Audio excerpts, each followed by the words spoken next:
Hello everyone, EORO day 2 journey में आपका स्वागत है। सुबह के 4 बजते ही मेरी आँख खुल जाती है। सबसे पहले मैं बाहर जाके ठंडे पानी से अच्छे से मुंह धोती हूँ ताकि मेरी नींद दूर हो जाए। अंदर मेरे हस्बैंड और बच्चे दोनों सो रहे थे। इन दोनों को बिना डिस्टर्ब किए मैं अपनी कॉपी किताब लेके बैठ जाती हूँ अपने लक्ष्य को पूरा करने के लिए।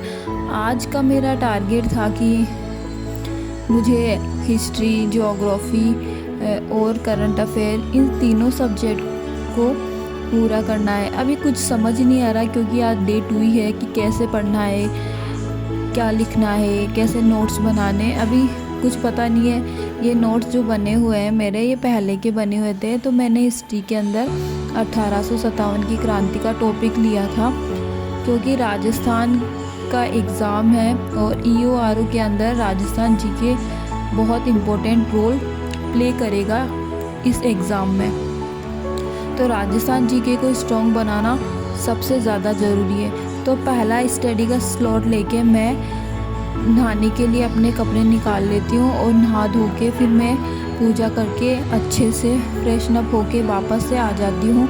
और 7 बजे से लेके 9 बजे तक का मैं 2 घंटे का स्टॉप वॉच लगा के पढ़ने की कोशिश करती हूँ। मैंने पहले जो टॉपिक पढ़ा था उसके अंदर थोड़े से डाउट्स रह गए थे, तो उन्हीं डाउट्स को दूर करने के लिए मैं वापस से बैठ जाती हूँ और अच्छे से उसको रिकॉल करने की कोशिश करती हूँ ताकि वो जो पढ़ा हुआ टॉपिक है वो मेरे माइंड में अच्छे से बैठ जाए। आप सबको पता है कि ये जर्नी मेरे लिए सबसे नई है, तो मुझे बहुत टाइम लगेगा इन सबको याद करने में और पढ़ने में, क्योंकि मेरे पास में बहुत सारे काम होते हैं और उसके साथ इसी बीच में मुझे ये टाइम निकालना है पढ़ने के लिए। तो मैं सारे टॉपिक्स को अच्छे से याद कर लेती हूँ। इसी बीच में मेरे को थोड़ी उबासी भी आ रही थी। मैं इस नींद को भगाने की कोशिश भी करी थी कि नहीं, मुझे पढ़ना है। मैं बार बार माइंड में ये याद दिला रही थी कि मेरा सपना है तो मुझे ये पूरा करना है। इसमें काफ़ी टाइम लगेगा, मुझे बहुत ज़्यादा इसके अंदर मेहनत करनी पड़ेगी। तो अच्छे से मैं इस टॉपिक को पढ़ लेती हूँ। उसके बाद में मैं दूसरा टॉपिक निकालती हूँ राजस्थान पॉलिटी का, क्योंकि पॉलिटी भी बहुत ज़्यादा इम्पोर्टेंट रोल प्ले करेगी। पॉलिटी पढ़े हुए मुझे काफ़ी टाइम हो गया क्योंकि मैंने 11th और 12th के अंदर मेरे पास पॉलिटी का सब्जेक्ट था। तो फिर मैं सीधे बैठे बैठे थक जाती हूँ, तो मैं बैठ कर सिरहाने लगा के बैठ जाती हूँ और याद करने की कोशिश करती रहती हूँ।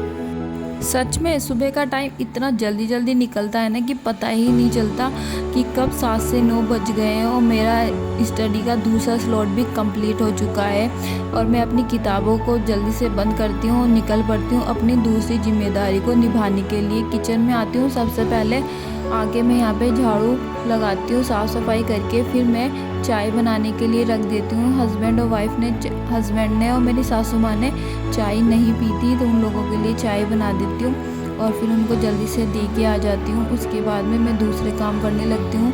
चाय इस भगोनी में बनाई थी तो फटाफट मैं इन सारे बर्तनों को मांजने के लिए बाहर आ जाती हूँ और सारे बर्तनों को मांज के फिर इस चाय के भगोनी के अंदर भगवान को भोग चढ़ाने के लिए दूध गर्म कर देती हूँ। और साथ में मैं आटा भी लगाती रहती हूँ ताकि मेरा दूध गर्म होने के साथ में मैं रोटी भी बना दूँ। फटाफट मैं अपने हाथ चलाती हूँ ताकि मेरा काम जल्दी से कंप्लीट हो जाए और फिर मैं अपनी पढ़ाई पे ध्यान दे सकूँ। वहाँ पे मेरा छोटा बच्चा भी है क्योंकि उसको भी मुझे टाइम देना होता है। तो फिर मैं जल्दी से आटा लगा के फिर अब रोटी बनाने की तैयारी करने लग जाती हूँ। तो पहले मैं गाय के लिए रोटी बना देती हूँ, उसके बाद में मुझे 2 पराठे बनाने होते हैं भगवान के लिए, तो उनको भी मैं बना देती हूँ ताकि भगवान के भोग लग जाए। आप बताओ, आप लोग भी पहली रोटी गाय को देते हो या नहीं देते हो? कमेंट करके ज़रूर बताना। एक हाउसवाइफ की लाइफ कुछ ऐसी ही होती है, सारा दिन उनको कुछ ना कुछ काम रहता है। उसको घर, बच्चे, परिवार सब कुछ संभालना होता है। पता ही नहीं चलता सुबह से लेके शाम कब हो जाती है इन सारी जिम्मेदारियों को निभाते निभाते, और फिर सबको देखना भी होता है। हाउसवाइफ का काम एक ख़त्म नहीं होता कि दूसरा चालू हो जाता है। तो मैं यही सोच रही थी कि खाना बनाने के बाद मुझे दूसरा काम क्या करना है, और यही सोचते सोचते मेरी जल्दी से रोटियां भी बन जाती है। और रोटियां बनने के बाद में मैं थक जाती हूँ तो फटाफट अपना दूध लेके और अपने रूम में पहुँच जाती हूँ, ताकि सुबह का नाश्ता मैं कर सकूँ। उसमें नाश्ते में क्या है, दूध और बिस्किट ही खाती हूँ मैं, क्योंकि सुबह से लेके काम करते करते भूख तो लगी आती है। 10 बज चुके हैं तो सुबह से चाय भी नहीं पी थी, तो जल्दी से दूध और बिस्किट खा के मैं अपने तीसरे स्लॉट पे बैठ जाती हूँ। 11 से लेके 1 बजे तक मैं अपने सारे नोट्स होते हैं जो भी मुझे बनाने होते हैं वो मैं फ़ोन में से देख के लेक्चर लेती रहती हूँ और सारे नोट्स उतारती रहती हूँ। अभी फ़िलहाल मेरे पास ऐसा कोई भी कंटेंट नहीं है जिससे कि मैं अच्छे से पढ़ सकूँ, तो मैं धीरे धीरे अपने सारे नोट्स को कवर कर रही हूँ। यूट्यूब पे जो भी लेक्चर मुझे अच्छा लगता है मैं उन सर का लेक्चर ले लेती हूँ और फिर अपने हिसाब से सारे नोट्स बना लेती हूँ। अगर आप मेरा पूरा वीडियो देख रहे हैं तो प्लीज़ आप भी मुझे कमेंट करके सजेस्ट कर सकते हैं कि यूट्यूब पे मुझे कौन से सर की क्लास लेनी चाहिए history, geography, art and culture के नोट्स बनाने के लिए, क्योंकि EORO के अंदर जीके का पोर्शन काफ़ी आएगा और जीके के क्वेश्चन से काफ़ी क्वेश्चन उठेंगे। आजकल RPSC का ट्रेंड हो चुका है कि वो बहुत अच्छे लेवल पे क्वेश्चंस बना रही है। अगर नॉर्मल पढ़ के गया हुआ इस इंसान तो उन पेपर को कर भी नहीं सकता।